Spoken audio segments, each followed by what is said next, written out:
Sudeep, we've discussed a few times on the show that emerging businesses tend to be very, very people dependent when they start, people and relationship dependent. And at a stage when the leadership seeks to change this transformation, change this approach to sales and have a transformation in business, it is met with a lot of friction. And more Hmm. often than not, businesses say, okay, this is going to make my business suffer in the short term. So let me not touch it too much, touch it or disturb it too much. And they usually give up on this endeavor. Yeah, that's actually true.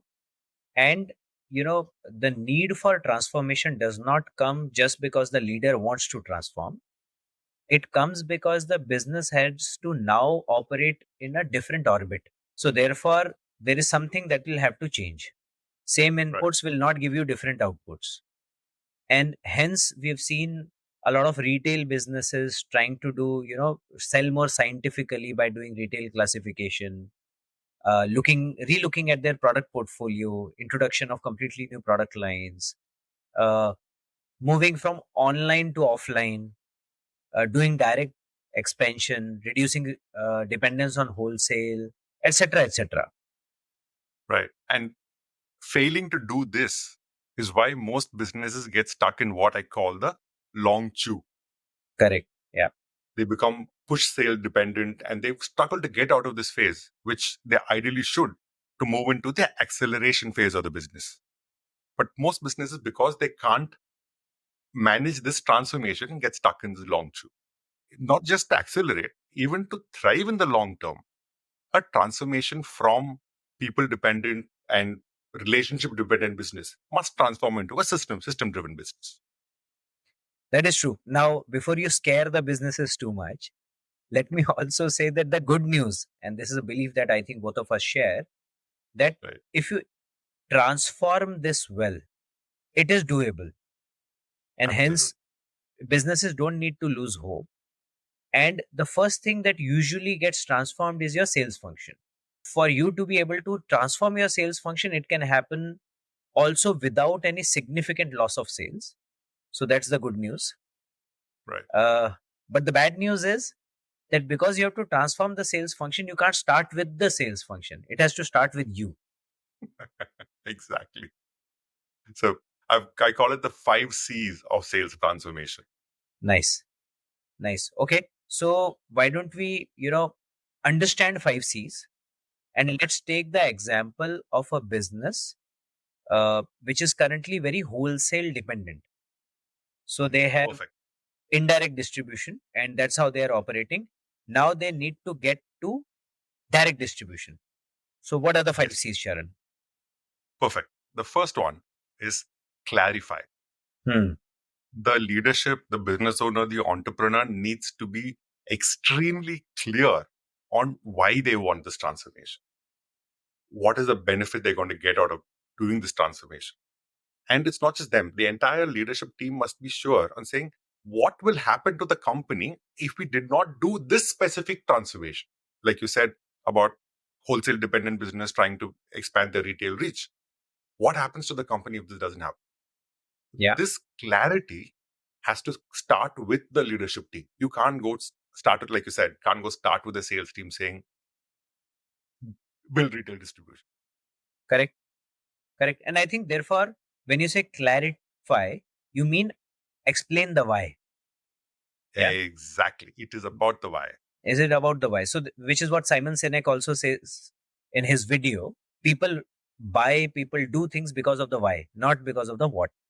So, therefore, Absolutely. in our case, there could be two, three reasons that could be used to explain this. One, the cost of doing business. Hmm. Cost of doing wholesale is going to remain high for getting the same amount of sales because the wholesaler will need significant amount of discounting, and because they're adding certain value to you, and they will only sell when there is a certain amount of demand, etc. Number two is that it is also heavy on your working capital because you're working with smaller number of people, higher credit, more discounting, etc., etc. Number three, I think in the long run it is not great for your brand because finally wholesale wins when they are able to supply it at a discounted rate. So the brand therefore becomes equated to discounting or something which is only available in a very sporadic or very irregular manner. So it could have, multiple ways, but clarifying the why becomes critical. Absolutely. Now, on to the second C, Okay. which I call chart. You can't just state the objective and say, okay, this is what we're going to achieve. As a leadership team, you are supposed to lay out the blueprint. You have to say what it's going to take to achieve this objective we've set for ourselves. Now, when you're going to achieve something specific, there will be a few minor things that you will have to let go. Yeah. So the leadership team should be aware of the compromises and the speed at which they're going to execute and how the team has to go about executing this. Therefore, that is the chart, the second part, charting the path to success, the second C, the five. Excellent. Which means setting up an executional roadmap. Yeah. Exactly. So therefore, if you were to guide your team on how to increase direct distribution, you'll possibly say, okay, step one, map out retailers and wholesalers that are there in your own route list today. And number two, that Right. are existent in the market, the ones that you don't supply to. Yeah. Number two, maybe within that, make your targets. How many more retailers would you go to? Prioritize them according to possibly their potential in your category. Yeah. Prepare Right. a pitch which allows you to sell to them, and then go out and start increasing your distribution in a periodic manner such that you are able to achieve the retail expansion within a certain time frame. Perfect. That's a perfect example you've chosen. The third C is to convey. Hmm. Now, this is something that you've spoken about quite a few times on the show. Hmm. About it's not just about presenting to the sales team. And this is by far the most underrated aspect of sales transformation because by the time you've charted the path to success, the leadership team would have heard this multiple number of times. So, as a part of the leadership team, it will be like hearing something again and again and again and almost getting bored with it, right? But when you take it to your team, especially the sales team, they are hearing something for the first time. And for them, this could seem something so tangential, almost as if the culture of the company is going to change. Like the earth is going to shatter if they make this change. And usually the fear is, I don't know how to do that. You're yet to tell, you will give them the chart that you prepared. But the initial reaction is that of reluctance or saying, I don't want to do this. Yeah. So therefore, over communication becomes important. And you need to tell them why this is happening. And the first one, and tell them what are the benefits of this happening. So all that you did to clarify yourself, you've got to put it in front of the sales team and say, this is why your life is going to be better, my life is going to be better, and the company and the brands are going to be better. Convey is the third C. Excellent. No, I think, and you've already said this, over communicate. Find all the occasions when you're addressing your sales team in open houses, town halls, you're meeting them in the head office, you're meeting them in the market. Talk about it. Communicate over and over and over again. And don't just talk about the output metric, but some of the input metrics also. So if you have laid down a chart, then maybe, the first phase is about listing, which are the Mm. retailers, which are the wholesalers. So talk about listing a number of times so that people see that it is important. Why is it important? Then move to the next level. But, communication over communication possibly, and taking every opportunity to talk about it might do the job for you. Exactly. Now, the fourth one is check. This is again something that you've spoken about quite a few times, which is in sales, in business, or in life. You only get what you follow up on. So once you've laid down the objectives, you can't just hold people accountable at the end of the month or end of the year. You have to constantly keep following up so that it kind of the entire vision seeps into the ethos of the company. And they've got to establish themselves in on your side, as in to say, I am a party to this vision. And until then, you can't stop following up until this becomes culture in the company.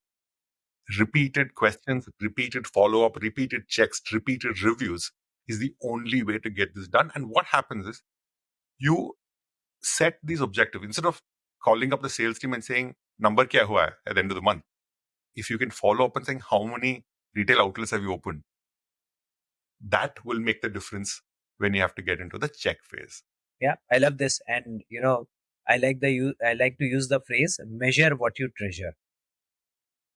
So Exactly. if you are going to treasure this distribution, you need to be able to measure it and measure the input as well as the output metric as we spoke about. And one more aspect that I'll possibly add is that if you're able to Hmm. build a uniform way of measuring the progress that people are making, and then when you and in every occasion you over communicate on that metric, over a period of time people start recognizing that metric and start living by that metric. And then because they want to improve, they also start discovering how is this metric arrived at.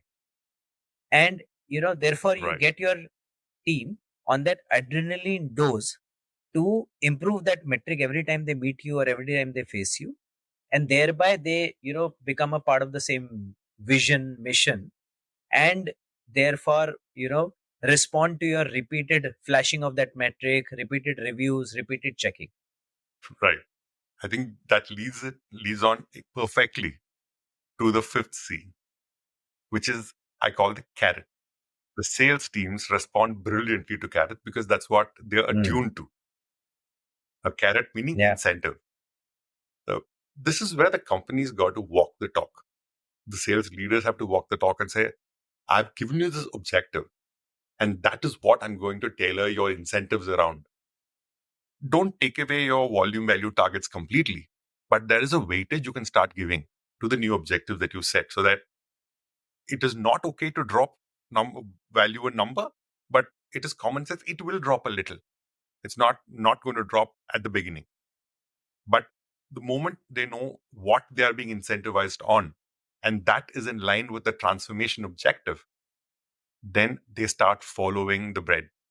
They start going after those objectives. Even if they miss the first month, they see a dip in the incentive. Second month they will be on, because if their incentives are aligned with the company's objectives, what Yeah, more do you need? precisely. In fact, I've done this in the past in multiple categories and multiple states across the country. And I can tell you, if you plan it well Hmm. and if you anticipate what is the kind of dip that you're going to see from wholesale, you can actually set yourself the right kind of retail expansion targets and the throughput or the sell-in target to each one of them, such that you are able to not only cover up but make additional gains. Yeah. So therefore, one, that is possible. Absolutely. Number two, like you said, because you want to get this done, you have to have some kind of a carrot. And alongside carrot, I would say, Sharon, you also need some kind of an enablement. So give them something Right. which they can use, a story, a tool, an enabler. Uh, you know, Hmm. and I've seen people carrying welcome kits for new dealers that are getting added to their route list. Yeah. So give Right. them some conversation point which makes them feel confident when they are stepping onto that pulpit to recruit that dealer, and incentivize them. And you got to decide whether you are going to incentivize them on output or input, and whatever you think is the right thing, whatever is going to be the biggest hump to cross, incentivize them there. And like you said, their action will get aligned with the company's vision. Absolutely. Oh, So that's the excellent. five C's: Excellent. clarify, chart, And convey, carrot. check, and carrots. The five C's of sales transformation. Excellent. This is brilliant, Sharon. I'm sure this will make it very easy for everybody to remember, and may all your businesses transform to the levels that you really want to. Thank you, Sharon. Thank you, Sudeep.